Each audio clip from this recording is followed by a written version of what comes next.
Hi friends, welcome to ದಿವ್ಯ Ravi ರಿಷ್ಕಾ log. ಇವತ್ತು ನಾನು ರವೆ ತಗೊಂಡಿದ್ದೇನೆ. ರವೆಯಿಂದ ನಾನಿವತ್ತು ದೋಸೆ ಮಾಡೋದು ಹೇಗೆ ಅಂತ ಹೇಳಿಕೊಡ್ತಾ ಇದ್ದೀನಿ. ಇದು ಬೇಗ ಮತ್ತು ನಾವು ತುಂಬ ಸುಲಭವಾಗಿ ಕಡಿಮೆ ಸಮಯದಲ್ಲಿ ಈ ದೋಸೆನ ನಾವು ಮಾಡ್ಬೋದು. ಅಂದರೆ ಯಾವುದೇ ಅಕ್ಕಿನ ನೆನೆಯದೆ ನಾವು ಈ ದೋಸೆನ ಮಾಡ್ಬೋದು. ತುಂಬ ಚೆನ್ನಾಗಿರುತ್ತೆ ಇದು. ಇದಕ್ಕೆ ನಾನು 1 ಕಪ್ ಅಷ್ಟು ನೋಡಿ ರವೆ ತಗೊಂಡಿದ್ದೇನೆ. ಹಾಗೆಯೇ ಪೇಪರ್ ಅವಲಕ್ಕಿ ತಗೊಂಡಿದ್ದೇನೆ. ಹಾಗೆಯೇ 1 ಕಪ್ ಅಷ್ಟು ಮೊಸರು. ಇಷ್ಟಿದ್ರೆ ಸಾಕು, ನಮಗೆ ದೋಸೆ ರೆಡಿ ಆಗುತ್ತೆ. ಇವಾಗ ನಾವು ಕೇಸರಿ ಬಾತ್ ಮಾಡ್ತೀವಲ್ಲ ಆ ಥರ ರವೆ ಹೀಗೆ ನಾನು ಮಿಕ್ಸ್ ಜಾರಿಗೆ ಹಾಕ್ತಾ ಇದ್ದೀನಿ.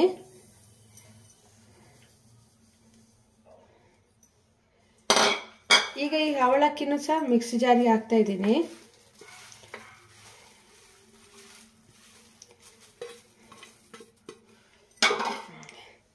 ಈಗ ನಾನು ಇದಕ್ಕೆ ಮೊಸರು ಹಾಕ್ತೀನಿ ಮತ್ತು ಇದಕ್ಕೆ 1 ಕಪ್ ಅಷ್ಟು ಇದರಲ್ಲೇ ನೀರು ಹಾಕ್ತೀನಿ.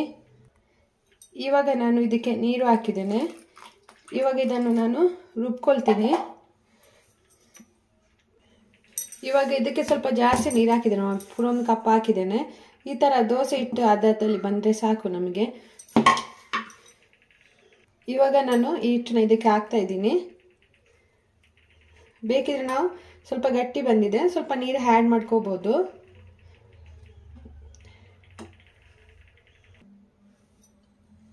ಈಗ ನಾನು ಇದಕ್ಕೆ ಸ್ವಲ್ಪ ನೀರು ಆ್ಯಡ್ ಮಾಡಿಕೊಂಡು ನಾವು ಈ ಥರ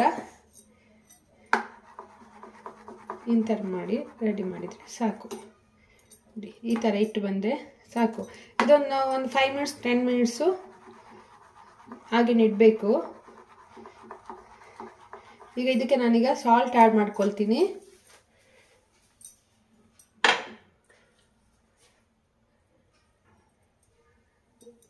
ಒನ್ ಟೀ ಸ್ಪೂನ್ ಅಷ್ಟು ಸಾಲ್ಟನ್ನ ಆ್ಯಡ್ ಮಾಡ್ಕೊಂಡಿದ್ದೇನೆ. ಸ್ವಲ್ಪ ನಾವು ಕೈಯಲ್ಲಿ ಈ ಥರ ಮಾಡ್ತಾ ಇರಬೇಕು.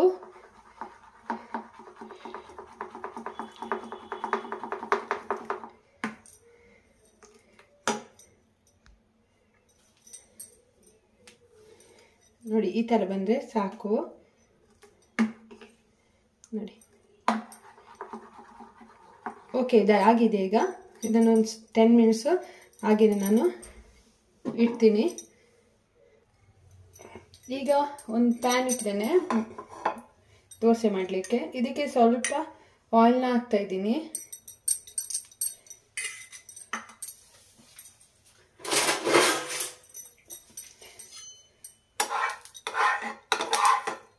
ಇದು ನಾನ್ ಸ್ಟಿಕ್ ಆಗಿದ್ರಿಂದ ಚೆನ್ನಾಗಿ ಬೇಗ ಎದ್ದೇಳ್ತದೆ.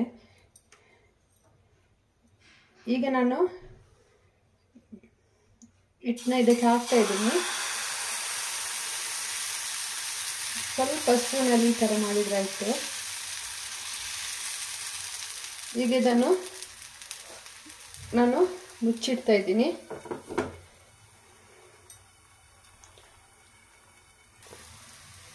ದೋಸೆ ರೆಡಿಯಾಗಿದೆ. ಈಗ ತಿರುಗಿಸಿ ಹಾಕಬೇಕು ಇದನ್ನು.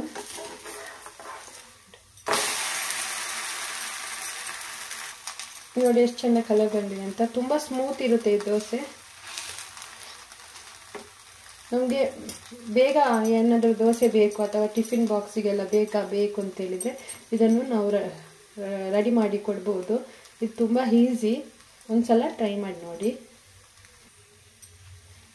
ಇದನ್ನು ತೆಗೆಯುವ. ಈಗ ನೋಡಿ ಹೇಗೆ ಬಂದಿದೆ ಅಂತ. ಇಷ್ಟೇ ಸಾಕು, ತೆಗಿತೀನಿ. ನೋಡಿ ಎಷ್ಟು ಸ್ಮೂತ್ ಬಂದಿದೆ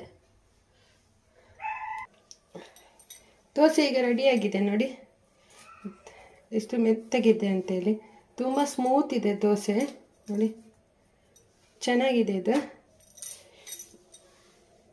ನೋಡಿ, ನಮ್ಮದು ಯೂಟ್ಯೂಬ್ ಚಾನಲ್ ನಿಮಗೆ ಇಷ್ಟ ಆಗಿದೆ ಒಂದು ಲೈಕ್ ಕೊಡಿ ಮತ್ತು ಸಬ್ಸ್ಕ್ರೈಬ್ ಮಾಡಿ.